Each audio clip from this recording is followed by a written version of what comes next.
Queridos amigos, muitíssimo obrigado, meus queridos amigos. Que o Senhor Jesus nos abençoe. Meus amigos, diz o Evangelho que num determinado dia, aquela mulher que há 12 anos sofria uma enfermidade que a deixava extremamente em sofrimento, havia recebido a informação de que o Senhor Jesus estaria por perto dela. E ela já conhecia a fama do Senhor Jesus, curando todo tipo de enfermidade de todo tipo de gente. Aquela mulher que vinha se debulhando, destruindo as coisas materiais que tinha ao seu alcance para ver se fosse curada, e não conseguia. Ela resolve, então, ir até o Senhor Jesus. Ela toma uma decisão. Ela vai até o Senhor Jesus, pensa ela, e haveria de ser curada. Mas a época era muito complexa para as mulheres. Nós estamos no século 21, 25 anos do século 21, buscando insistentemente igualar os direitos das mulheres aos direitos dos homens, o que ainda temos bastante dificuldade. Imaginemos, meus amigos, há 2000 anos atrás, como eram as condições das mulheres diante dos acontecimentos e fatos da vida. Ela sabia que ela não teria muito direito de encontrar o Senhor Jesus, ela não seria respeitada por isso. Por isso ela toma a decisão de ir até o Senhor, onde quer que ele se encontrasse, ou onde ela o encontrasse, e ela faria por onde alcançá-lo para tão somente tocar na sua veste. Disse ela: ele não precisa me ver, ele não precisa me curar, ele não precisa me fazer nada, só de tocar eu na veste dele, eu ficarei curada. A época, meus amigos, 2000 anos atrás, era complexa a coisa, porque não existia soluções naturais na área da saúde, não existia medicamentos, não existia hospitais, não existia farmácias. Surge um homem que cura qualquer coisa, de qualquer um e de qualquer jeito.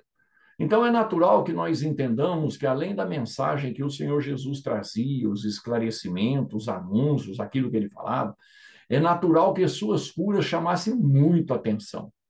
Que todas as curas que ele efetuava, que ele executava, com quem quer que seja que se aproximava dele, desejando, pedindo e acreditando, era natural que isso chamasse mais atenção ainda do que aquilo que ele falava. Consequentemente, onde o Senhor ia, multidões das 6 da manhã às 6 da tarde o cercavam, buscavam a sua presença e gritavam por ele. Essa mulher sai da onde ela morava e vai em busca do Senhor Jesus. E ela encontra aquela multidão toda envolvendo o Senhor Jesus, que, segundo o Evangelho, estava em movimento, e ela vai se infiltrando em meio à maioria esmagadora de homens, até que ela se vê à distância curta do Senhor Jesus. E aí ela estica a mão e pega na veste do Senhor por trás. Compreendamos, meus amigos, e lembremos-nos, na época não se usava roupas tão próximas ao corpo como nós usamos hoje. O Senhor utilizava-se de roupas mais largas, mais folgadas, uma vestimenta natural para a época. Então ela toca na vestimenta solta do Senhor Jesus sem fazer peso, sem puxar, sem se intrometer na vida do Cristo e sem forçar nada a ele mesmo, porque ele era homem e ela não queria dar trabalho para ele, para que ela não fosse cobrada ou acusada por ele ou pela sociedade. Mas ao instante que aquela mulher segura na veste do Senhor, o Senhor Jesus para. E quando ele para, ele faz um questionamento em voz alta: quem foi que me tocou? E aí Pedro mostra um pouquinho da sua personalidade, do seu psiquismo, da sua condição existencial, cobrando o Senhor Jesus. Como? Você pergunta quem te tocou. A humanidade aqui te aperta, a multidão te aperta, e você quer saber quem te tocou? Nós não temos condições de ver isso, né? Mas o Senhor Jesus insiste dizendo que alguém tocou de forma especial, porque ele sentiu que dele saíram virtudes, que nada mais são do que energias espirituais naturais do seu espírito puro, perfeito, que estava aqui na terra no intuito de nos esclarecer, de nos socorrer. O Senhor Jesus se volta, a mulher está ajoelhada no chão, chorando, mas já curada. E ele diz para ela, uma vez que ela estava olhando para o chão, ou seja, tinha vergonha de se dirigir a um homem que havia curado na sua enfermidade. E ele diz para ela: mulher, a tua fé te curou. Meus amigos, raciocinemos, perguntemos para nós mesmos: o que, o que quis dizer o Senhor Jesus, a tua fé te curou? Por mais que o Senhor Jesus fizesse algo por alguém, se não houvesse fé na pessoa, não haveria solução. Por mais que o Senhor Jesus se dedique a qualquer um de nós, se nós não abrirmos o campo do entendimento e da fé, nós não conseguiremos soluções para a problemática que estivermos apresentando. O Senhor Jesus é um doador incondicional e sempre presente. Ele disse isso. Eu não vos deixarei órfãos, eu estarei convosco até o fim dos tempos. Vinde a mim todos vós que estáis cansados e sobrecarregados, eu vos aliviarei. O Senhor Jesus é o doador constante de energias. Nós é que precisamos desenvolver a nossa capacidade de buscar, acreditando que está à nossa disposição, na medida em que a gente desenvolve a nossa fé, acreditando em tudo que é possível na lei de amor. Mas nós perguntamos para nós mesmos, meus amigos, e seria útil que os queridos amigos também perguntassem: se aquela mulher não fosse até o Senhor Jesus, ela seria curada? Nós poderíamos dizer que não seria. Fazia parte da vida dela, da necessidade espiritual dela, provar a sua fé, provar a sua esperança, provar a sua força, provar a sua intenção. Porque muitas vezes nós podemos ver quantas oportunidades nós buscamos para a cura de nossas próprias enfermidades e é só com o tempo que surge. Aquela mulher passou 12 anos sangrando. Naquele dia que ela fica sabendo que o Senhor Jesus estava ao alcance dela, ela vai. E é muito provável, pensamos nós, que naquele dia aquela mulher definitivamente se transformou numa pessoa mais crente do que tudo na fé e passou a ter um comportamento diferenciado da sua vida anterior àquilo. Por quê? Porque ela não só alcançou a solução para o seu problema fisiológico, mas ela percebeu que a partir do Cristo nós podemos encontrar outras tantas soluções para os nossos problemas. Quando nós poderíamos dizer para nós mesmos e quando nós poderíamos dizer para os nossos amigos ou para os terceiros, naquele dia eu mudei de vida definitivamente, me aproximando do Evangelho de nosso Senhor Jesus Cristo, sob a ótica do Consolador que ele prometeu e enviou através de Allan Kardec.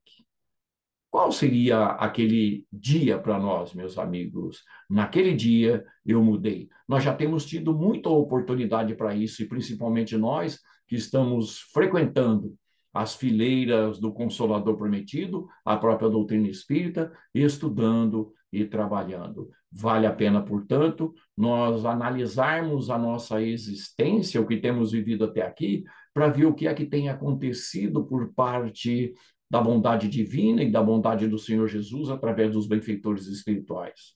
É evidente que haverá condições que não serão modificadas na nossa vida. Por quê?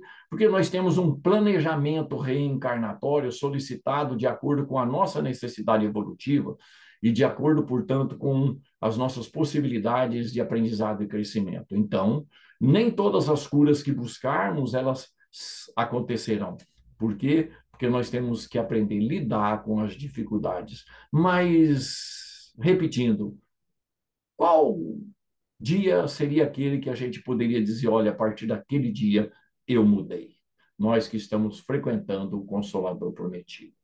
Mas houve um outro dia, meus amigos, que o Senhor Jesus, novamente caminhando com a multidão, ele está caminhando em busca de socorrer, mas também de esclarecer, aproveitando o pouco tempo que ele teria aqui na terra. E havia um cego de nascença, diz o Evangelho, que sabia que o Senhor Jesus estava passando por perto, e num determinado momento o Senhor Jesus está bem de frente a ele, mas caminhando. E alguém lhe diz isso para ele, porque ele era cego. Olha, ele está à sua frente, e ele grita insistentemente: Jesus, filho de Davi, Jesus, filho de Davi. E ele insiste tanto que algumas pessoas, segundo o evangelista, dizem para ele se calar, porque ele estaria atrapalhando a atividade e o trabalho do Senhor Jesus. Mas naquele momento, meus amigos, o Senhor Jesus para e se volta para ele, que estava um pouco distanciado, além da multidão que seguia o Senhor Jesus. E o Senhor Jesus, então, pergunta para aquele cego de nascença, diz o evangelista: o que é que você deseja? Meus amigos, o Senhor Jesus sabe tudo. Não disse Pedro a ele? Tu sabes tudo, tu sabes que eu te amo.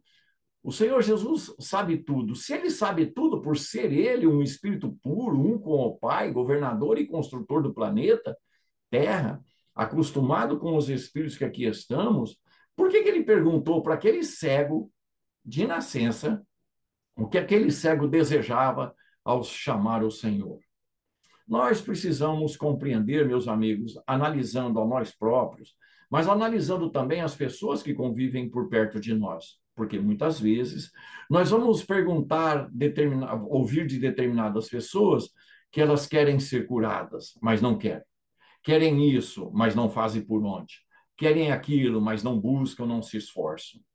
Na questão da cura, por exemplo, é muito comum a gente ver determinadas pessoas que gostam de falar quantos remédios tomam, quantas doenças têm, quantos médicos já foram, quantas internações, e fazem questão de estar sempre falando sobre isso. E se Deus quiser, teria que ir vou agora num médico, lá não sei da onde, para ser curado, mas não gostam de ser curado, não querem ser curados. E nós temos alguma experiência nesse sentido quando não somos desse tipo, né? Porque às vezes pode coincidir numa reunião familiar, por exemplo, da gente falar: nossa, eu estou com um pouco de dor de cabeça, está desde ontem, né? Já tomei 2 comprimidos e não cura a dor de cabeça que eu tenho, né? Tá difícil hoje, o que será que eu tenho? E alguém de perto diz: ah, dor de cabeça estava eu a semana passada.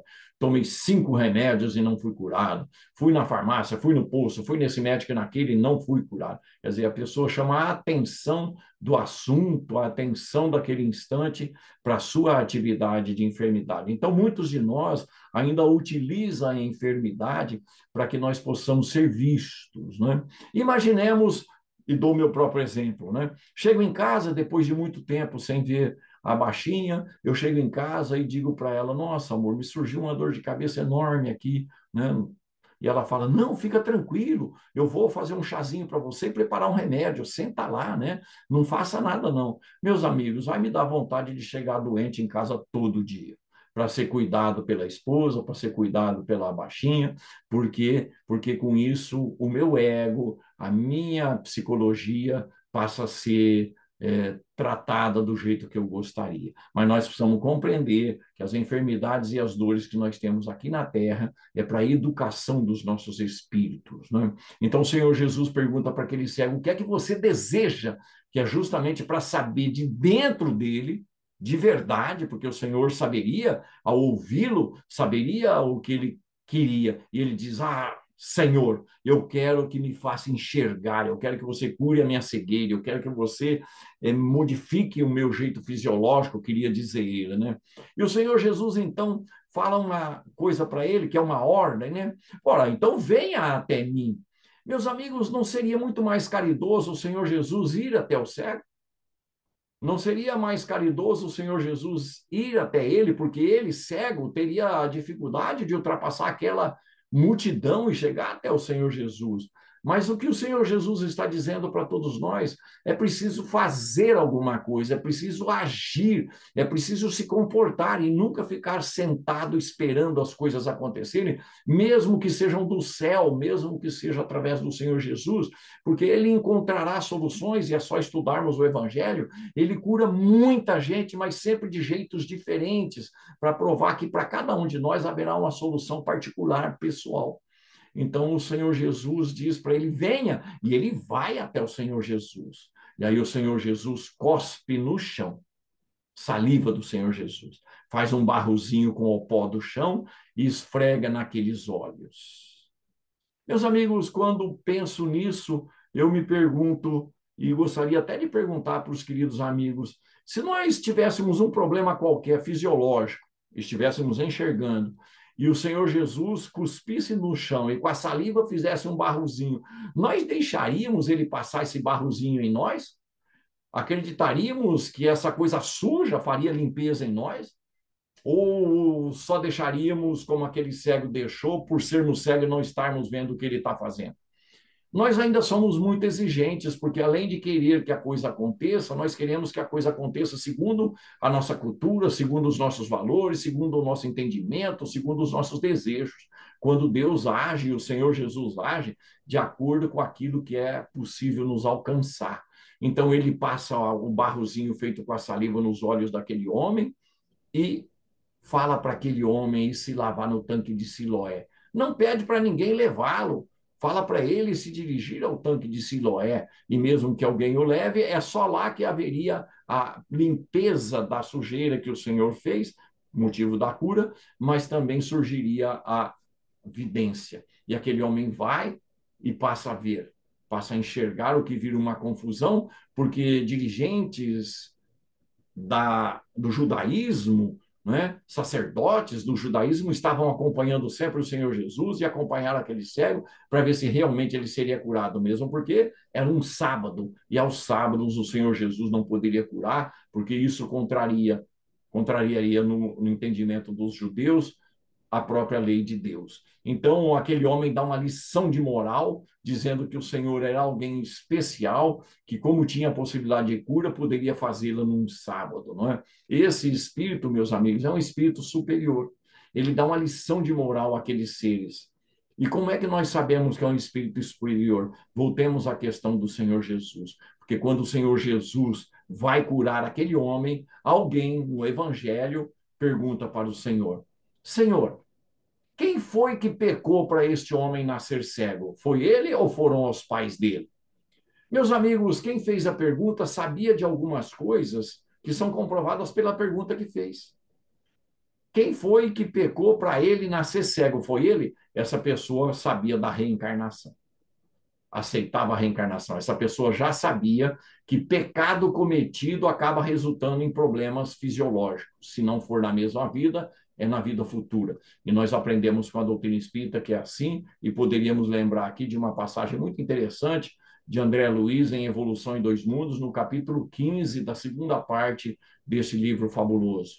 Ele diz, quando estuda o passe, que todo erro consciente acaba por registrar no perispírito uma nódoa energética que será filtrada pelo corpo físico em maior ou menor tempo e talvez numa reencarnação futura. Mas nós não podemos nos esquecer que esse não é um único motivo ou meio de solução. Qual é o outro meio de solução? Porque senão seria castigo de Deus, né? Então, somente. Nós aprendemos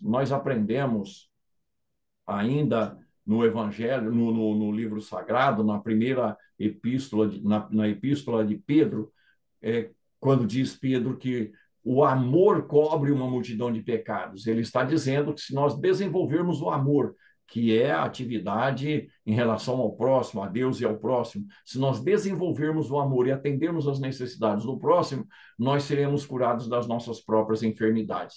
Então, não é tão somente uma necessidade fisiológica passar por isso ou aquele problema de outras vidas. Se nós cumprirmos com aquilo que precisa ser feito, né, nós fazemos com isso uma limpeza perispiritual nos nossos espíritos. É o que nós estamos aprendendo com a doutrina espírita, estudando o Evangelho. Mas por que perguntou dos pais? Porque não se sabia interpretar o primeiro mandamento de Moisés. O primeiro mandamento diz que Deus é rigoroso, que pune na terceira e na quarta geração. Ora, mas a terceira e a quarta geração já são suficientes para o espírito retornar à vida física no processo reencarnatório. E por isso ele traz, não por culpa dos pais, mas por aquilo que está registrado no seu próprio perispírito, para ele sofrer as consequências do que fez aqui na Terra. Mas ocorre que o Senhor Jesus vai dizer que aquele homem não tinha pecado, nenhum pecado. Ele nasceu daquela forma para que nele se cumprisse as obras que ele veio fazer em nome de Deus. Então, aquele homem tinha um programa reencarnatório traçado para atender a programação da vinda do Senhor Jesus à Terra. Ele nasceu assim para que nele se cumprisse as obras que eu vim fazer em nome de Deus. O que o Senhor Jesus está nos dizendo? Que aquele homem fazia parte da programação de trabalho do Senhor na terra. Mas para que ele recebesse a cegueira de nascença, sem ter merecido essa cegueira de nascença, esse homem foi voluntário no planejamento espiritual para nascer cego aqui na Terra. Então, significa, por consequência desse raciocínio, dessa situação, o raciocínio vai nos dizer que nós podemos prever alguma condição fisiológica de sofrimento ou de enfermidade aqui na Terra, não porque erramos objetivamente correspondentemente no passado, mas por ser uma necessidade evolutiva nossa, no sentido de nos modificarmos em função da enfermidade que tivermos aqui na Terra. Poderia, meus amigos, se me derem licença para isso, permissão, poderia dar até o exemplo da minha própria existência. Por quê? Porque há 17 anos atrás surgiu na minha vida o meu personal training. E eu perguntei para ele, mas eu não te chamei, como é que você se chama? Ele disse, eu me chamo Diabetes Melito, sou seu novo personal trainer. Você me chamou sim através do seu comportamento.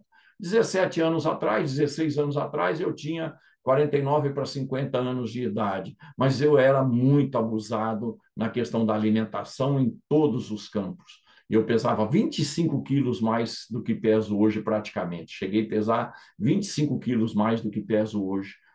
O que significa dizer que eu estava caminhando para um desvio comportamental daquilo que eu havia previsto no plano espiritual. Olha, eu vou me comportar fisiologicamente comendo pouco. E se não acontecer, pode mandar o personal trainer tomar conta de mim, porque aí eu aprendo na prática como fazer. Foi o que aconteceu. Até 17 anos atrás, 16 anos atrás aproximadamente, eu comia de tudo e muito. Doces, então, de uma maneira avassaladora. E já era espírita há um bom tempo.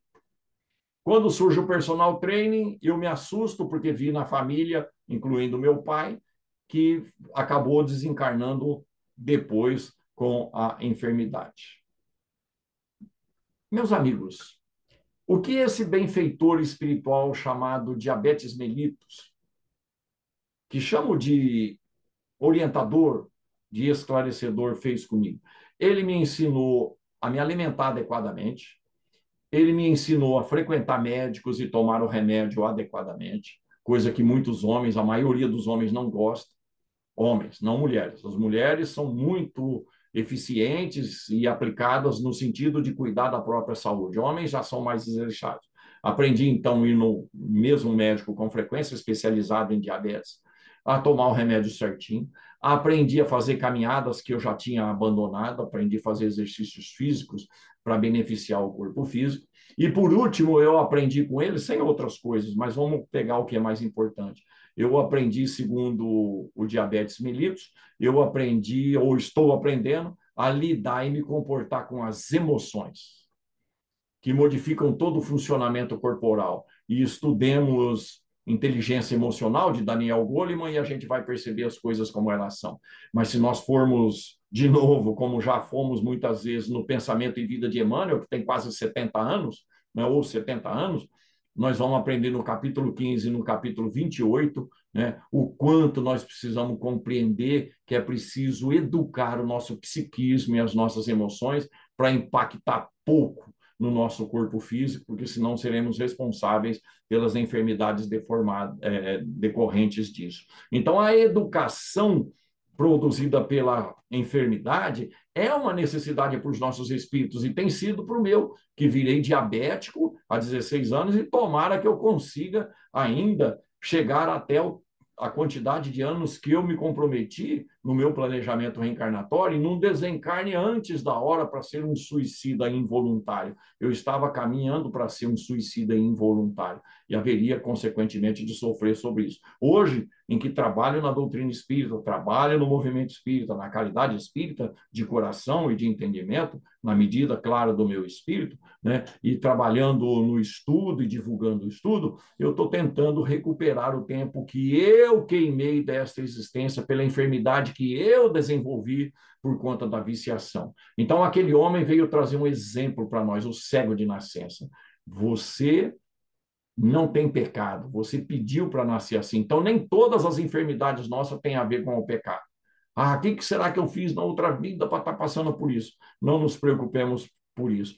Nos preocupemos como agir nesta vida com aquilo que temos para nos tornarmos espíritos melhores. Então, naquele dia, o Senhor Jesus deu uma lição para nós, que nem tudo é consequência daquilo que fazemos, mas daquilo que somos. E por isso a gente precisa não buscar solução para os nossos explicação para as nossas problemáticas, mas solução comportamental aqui na Terra para levarmos a efeito o planejamento traçado em tantos anos que pedimos, e claro, não sabemos o que foi. Se foi até amanhã, bem, se for daqui a 10 anos, 15 anos, 20 anos, bem também, que nós façamos o que precisa ser feito.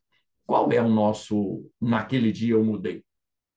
Mas houve ainda um outro dia, meus amigos, muito interessante, porque o Senhor Jesus vai a Jerusalém. O evangelista diz isso. Ele vai a Jerusalém.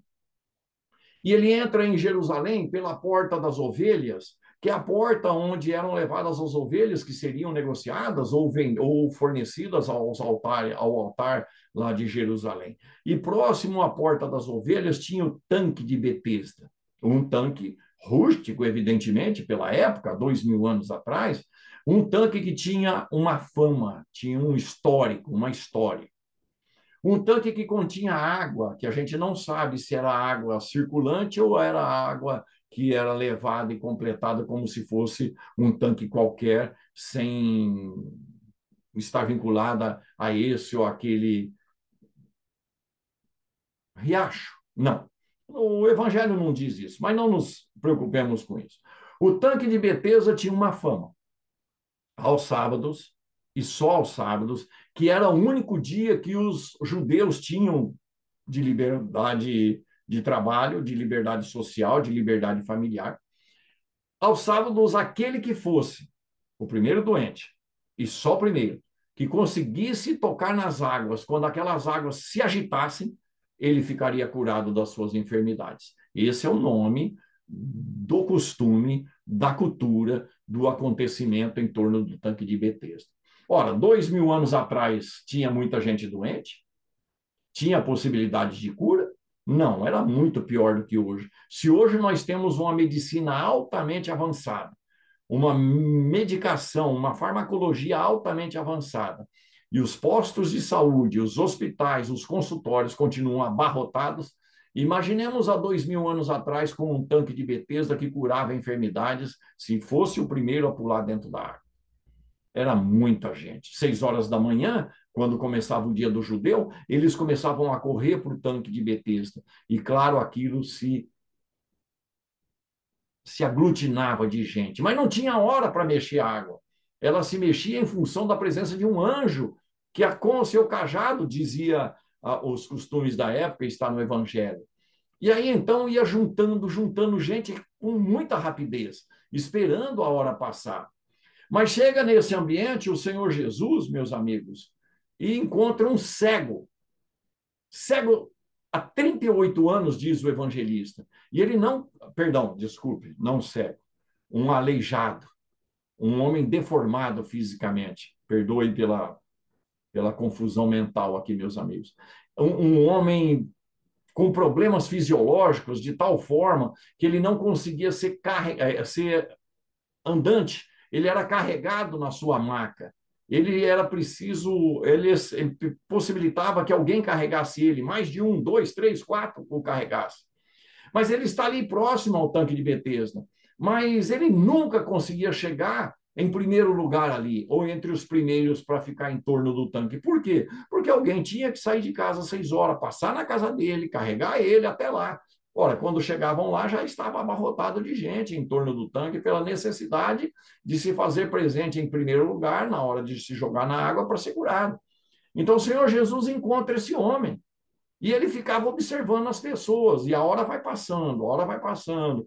Mas chega um instante, pela agitação da quantidade de gente em torno daquele tanque, essa agitação essa facilidade que todos nós temos de nos tornarmos impacientes, intolerantes, ansiosos, acabávamos vivendo em agitação física ali no entorno, e essa agitação física acabava por fazer uma agitação na água pela mecânica do solo, né? E essa água dava aquela mexidinha, que seria então um anjo que teria mexido, e aí, meus amigos, ninguém pedia falava para o outro, não, pula você, semana que vem eu pulo. A multidão se jogava na água e só Deus para saber quem é que relava em primeiro lugar. E isso se não morria gente afogado, pressionado por aqueles que tentavam se jogar lá pela quantidade de gente que tinha, né? Mas, meus amigos, a pessoa se joga numa água dessa e se cura. Ele está orando? Ele está pensando em Deus? Não, não, não, não. Ele está acreditando que se ele fizer aquilo, ele é curado. Qual que é a simbologia dessa cura? O que é que poderíamos chamar para nosso raciocínio aqui? Naquilo que nós conhecemos, naquilo que é estudado e explicado, chamado efeito placebo. É a capacidade que todos nós temos de nos curarmos em determinadas situações, porque existem situações fisiológicas aqui, enfermidades, que nós tomamos determinada substância, acreditando que é remédio puro, mas não é remédio, é um placebo, porque está fazendo parte da experimentação e da experiência, portanto, do funcionamento do medicamento. A gente toma uma substância que não é remédio e se cura. Quem é que está curando a gente?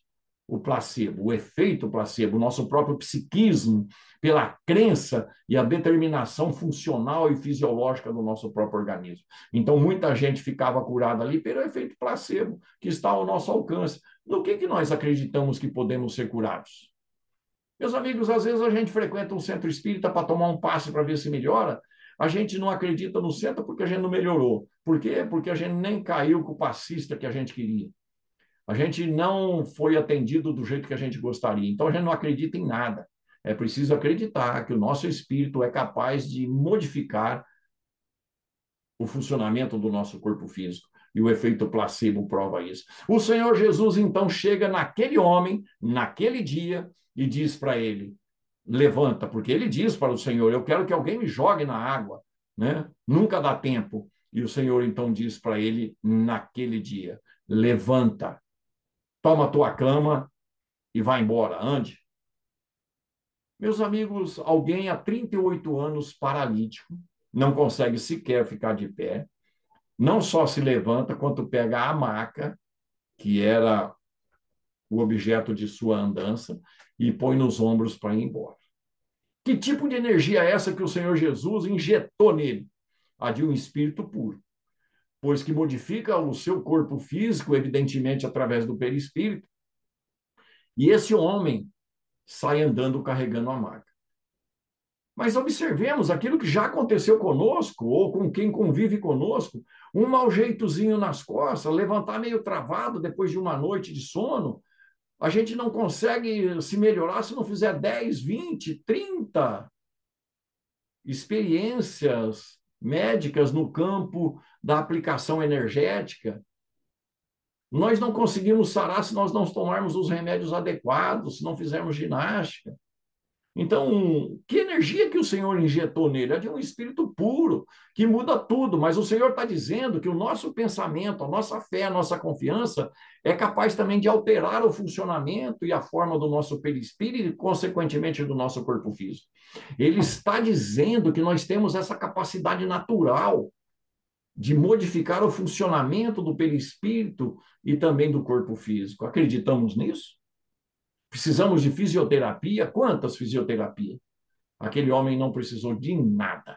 Ele saiu pela pressão espiritual, entre aspas, do Senhor Jesus, mas aquele homem acreditava que ele poderia ser curado em qualquer atividade. Nós acreditamos? Naquele dia, aquele homem se modificou. Mas o Senhor Jesus vai encontrar esse homem, meus amigos, mais um pouco de tempo à frente, porque é um tumulto que acontece ali. O Senhor Jesus vai encontrá-lo agora na escadaria do templo, diz o Evangelho. E o Senhor, então, diz para ele e para todos nós: olha, veja que agora você está são, e não peques mais, para não te acontecer coisa pior. O que é que acontece conosco aqui no nosso mundo, gente? Queridos amigos? Acontece resultados das nossas atitudes, resultado das nossas intenções, resultado dos nossos interesses, resultado das nossas imaginações, dos nossos desejos espirituais. Enquanto nós formos espíritos inferiores, nós haveremos de causar enfermidade com o desequilíbrio psicológico, o desequilíbrio emocional, enfim, o desequilíbrio espiritual. E aí, nós é mesmo que causamos problemas em nós. E a gente vive dizendo que quem causou esse problema em mim foi a esposa, foi o marido, foram os filhos, foram os pais, foram os vizinhos, o patrão, o governo. A gente fica sempre jogando a origem para o lado de fora, quando a origem toda é do próprio espírito, porque a cada um é dado segundo as suas obras, e quem com ferro fere, com ferro será ferido, diz o Evangelho. Então, naquele dia, aquele homem recebeu a solução para a sua problemática, que era em função de um pecado, ou de pecados, e o Senhor Jesus o alerta, não peca mais, para não te acontecer coisa pior. Há 2000 anos. Então, não é a doutrina espírita que explica que nós sofremos em consequência da atividade do Espírito. O Senhor Jesus já começou a nos esclarecer há 2000 anos atrás. A doutrina espírita vem nos detalhar as coisas que ela, como funciona. Quando poderíamos dizer, então, naquele dia eu mudei? Precisamos pensar nisso. E por último, meus amigos, vale a pena a gente passar em revista uma outra cura produzida pelo Senhor Jesus, porque aí mais do que nunca entra a questão espiritual para nós podermos analisar e estudar a situação. Também era um sábado. O Senhor Jesus não tinha medo de nada. O Senhor Jesus queria mostrar para todos nós que nós precisamos tomar conta do nosso espírito, não importa em que condições fisiológicas, não importa em que condições sociais, em que condições culturais, em que religião, importa que nós façamos o que precisa ser feito como espíritos imortais que nós somos. Houve um dia que era um sábado e o Senhor Jesus vai pregar numa tal sinagoga, numa das sinagogas que ele frequentava. O Senhor Jesus não perdia a oportunidade. E ele está pregando numa sinagoga que, evidentemente, estava abarrotada. Nesta sinagoga estava presente uma mulher. E o evangelista diz que ela, há 18 anos, se encontrava vitimada por um espírito de enfermidade, também chamado pelo evangelista de demônio. Então, aquela mulher estava adoentada, curvada sobre si mesma, quase 90 graus no seu corpo físico, sem conseguir ficar na posição ereta, totalmente. E o evangelista diz que era um demônio, um espírito de enfermidade que fazia com que ela ficasse daquele jeito. Num determinado momento da sua presença, ainda na frente do público, o Senhor Jesus, segundo o evangelista, convoca aquela mulher. Vem até aqui. E ela vai. Não é ele que vai até ela. Nós é que precisamos ir até o Senhor Jesus. Nós é que precisamos buscar a solução. Nós é que precisamos buscar um jeito de fazer as coisas acontecerem. Cumprir com as obrigações naturais. Nós é que temos que fazer por onde recebermos aquilo que gostaríamos de receber, caso esteja de acordo com o teste da nossa fé e da nossa confiança. E ela vai até o Senhor Jesus. O interessante, nesse aspecto, é que quando ela chega até o Senhor Jesus lá no templo, né, lá na sinagoga, o Senhor Jesus, meus amigos, impõe as mãos sobre ela. O que é isso nos dias de hoje dentro da casa espírita? Um passe. A aplicação do passe. O Senhor Jesus curou gente de todo jeito, de todo tipo, mostrando que a cura ela pode acontecer de qualquer jeito. Mas nós temos por hábito na casa espírita de aplicar o passe. Aplicar o passe. Para que nós possamos convencer as pessoas que vão até o centro, para que elas possam se sentir vistas, assistidas, socorridas. Mas, às vezes, isso eu já reparei no nosso próprio centro espírita aqui em São José do Rio Preto, né? Às vezes você observa a pessoa que vai entrar dentro da sala de passe. O que ela faz? A hora que ela põe o primeiro passo dentro da câmara de passe, ela observa todos os passistas que estão lá e ela vai escolher um para ela tomar o passe. Às vezes ela escolhe um que ela quer e às vezes ela escolhe com quem ela não quer de jeito nenhum, mudando até o ritmo da coisa, até a disciplina da coisa. Né? Então dá para perceber isso muito facilmente. Nós acreditamos que o passe que a gente vai receber só surtirá efeito se nós tomarmos o passe com a pessoa certa. Meus amigos, não é assim que funciona. Estudemos o capítulo 19 de Missionário da Luz. Os benfeitores espirituais que trabalham numa câmara de passe, de uma casa espírita, evidentemente em qualquer lugar onde há bom trabalho, onde há boas pessoas, em outras religiões, mas estamos falando para os espíritas, ou para aqueles que querem conhecer a doutrina espírita. Então, na câmara de passe trabalham espíritos extremamente bem desenvolvidos, extremamente esclarecidos, estudiosos. E se eu tiver merecimento, eu posso tomar passe com qualquer um. Se você, meu amigo, tiver merecimento e entrar numa câmara de passe e só sobrou o navarro para dar passe em você, acredite que você pode receber, mesmo sendo o navarro o teu passista. Por quê? Porque aquilo que você merecer e o navarro não tem condições de espelhar dado pela espiritualidade, os benfeitores espirituais vão te atingir, independente do médio, inclusive se for o navarro. Por quê? Porque você está lá em busca da tua fé, da tua confiança, da tua enfermidade. Então, nós precisamos aprender a entrar numa câmara espírita, né? Nós que somos espíritas, e sentar na ordem natural traçada pela educação da casa, na ordem natural traçada pelos trabalhadores da casa.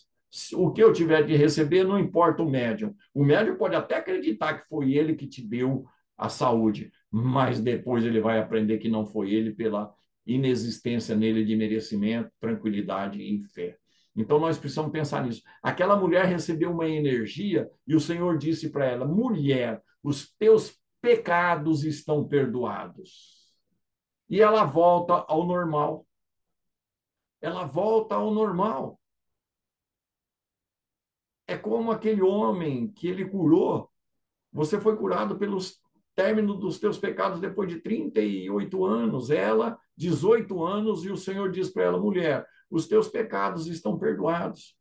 O que o Senhor Jesus quis dizer com isso, meus amigos? Em primeiro lugar, que não existe condenação eterna para nada que se faz nesse mundo.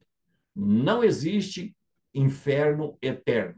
O inferno é momentâneo em nossas vidas quando nós entendemos e aceitamos a ideia de que é um inferno que nós estamos envolvidos, no inferno que estamos envolvidos. Mas o Senhor Jesus está dizendo: os teus pecados estão perdoados. Por quê? Porque nós passamos pela consequência do pecado que fizemos de acordo com a justiça divina.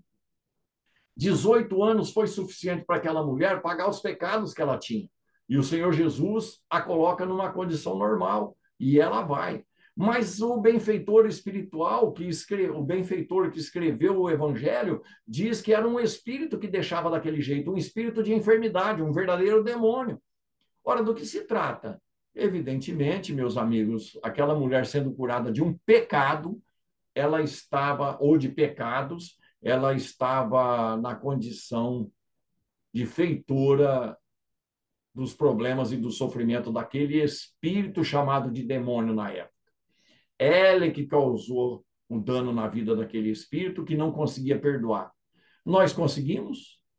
Nós perdoamos qualquer coisa de qualquer um? Nós perdoamos totalmente tudo aquilo que é feito contra nós? Nós precisamos pensar nisso, meus amigos, porque senão nós, em desencarnando em função dessa ou daquela problemática, a gente pode virar também um demônio, um espírito perseguidor, um espírito de enfermidade na vida alheia.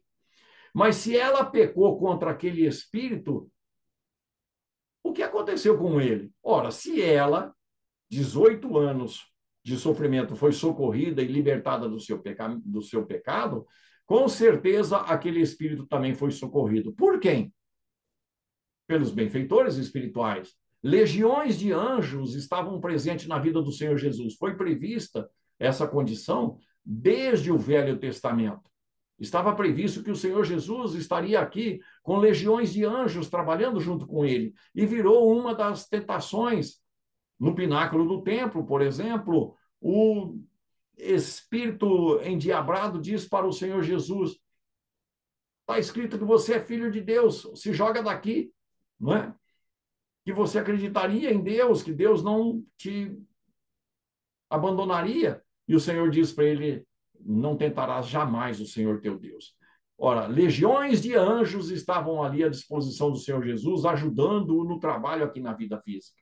E nós temos os espíritos que nos socorrem, os nossos anjos da guarda, os nossos espíritos protetores.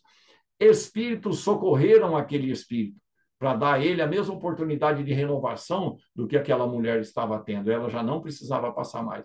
Mas, meus amigos, não é o que fazemos nas salas mediúnicas das casas espíritas nos dias de hoje? Nós não esclarecemos e socorremos espíritos, até perseguidores, verdadeiros obsessores?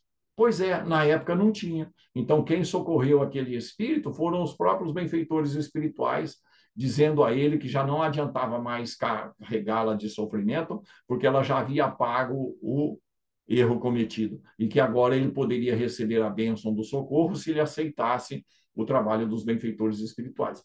Então, ali nós estamos vendo que, há 2000 anos, já foi mostrado para nós que espíritos podem deixar a gente enfermo aqui na Terra, sofrendo aqui na Terra, em função dos erros que nós cometemos, incluindo aí para eles mesmos. Mas nós vamos aprender com a doutrina espírita a questão relacionada, meus amigos, à atividade dos espíritos em nossas vidas aqui na Terra.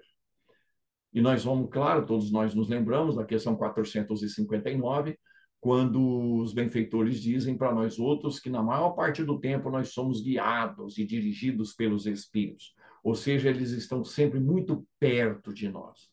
Mas na questão 467, valeria estudarmos todas essas questões, desde a questão 456 ou 457, não me lembro exatamente, até a 473, que a presença dos espíritos junto de nós pode provocar enfermidade.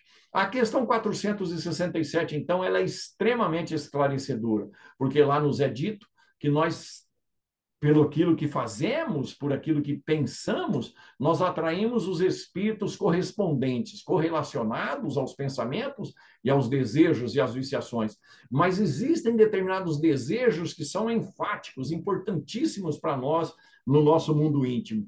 Esses defeitos não só atraem, mas convocam espíritos para junto de nós. Estudemos a questão 467, 463 do livro. Agora o Navarro fez confusão. Não importa. Procura lá o termo a partir da questão 459, a questão 467, se não me engano. Vale a pena. A questão 467. O espírito, ele é atraído pelos nossos desejos veementes, firmes. E aí, ora, se eu estou com desejos e pensamentos infelizes, que tipo de espírito eu estou atraindo para junto de mim? Espíritos infelizes, espíritos mal intencionados, invigilantes, adoentados moralmente. Se são assim, que manchas espirituais eles têm no perispírito? De todos os erros que eles cometeram e de todos os vícios que eles sustentam. Mas eles ainda não têm corpo físico para filtrar isso. Só que a presença dele junto de mim, junto de nós, faz com que o nosso corpo físico comece a perceber essas energias em desajuste no perispírito deles, e nós começaremos a demonstrar fisicamente, fisiologicamente, essas enfermidades através da alteração funcional do nosso corpo físico. Então, nós vamos lá no médico, pedimos solução para esse ou aquele problema, o médico pede 1000 exames, raio-x, ressonância magnética, qualquer coisa, e não aparece nada no funcionamento do corpo, mas está no nosso sentimento. Por quê? Porque ainda está no perispírito nosso, passado pelo perispírito alheio. Mas se permanecer um bom tempo, o nosso próprio perispírito manda para o nosso corpo físico. E aí nós desenvolvemos doenças aqui na Terra, que são doenças vindas do comportamento e da presença de espíritos. Não está no nosso planejamento reencarnatório. Não está. Nós é que assumimos pelo comportamento atual. Então, nós precisamos pensar nisso, meus amigos. Urgentemente, nós precisamos pensar nisso. Que tipo de pensamento? Quais são os nossos desejos? Para evitarmos espíritos doentios nos adoecendo. Então, naquele dia, aquela mulher recebeu uma bênção em função do tempo que ela sofreu, correspondente ao erro que ela cometeu, ou aos erros que ela cometeu. Naquele dia, o evangelista vai escrever depois, né, que nós, observando, que nós precisamos prestar atenção no nosso comportamento, porque o comportamento espiritual gera também problemáticas físicas aqui na Terra. Pensemos nisso.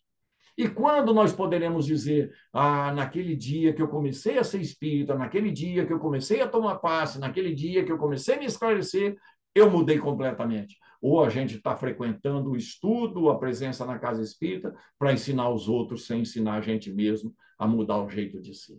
É preciso pensar nisso, meus amigos, porque todos nós teremos um dia para ser dito, olha, naquele dia eu mudei completamente e comecei a fazer o que eu deveria ter feito há muito mais tempo, conforme tenho prometido nos planejamentos espirituais. Pensemos nisso, meus amigos, e que o Senhor Jesus nos abençoe, né, para que a gente possa fazer o que precisa ser feito, sempre com Ele, mas nunca sem Kardec, que nos explica tudo na doutrina espírita e decorrente da doutrina espírita, o que precisamos aprender para melhorar as nossas vidas aqui na Terra. Muito obrigado a todos e muita paz.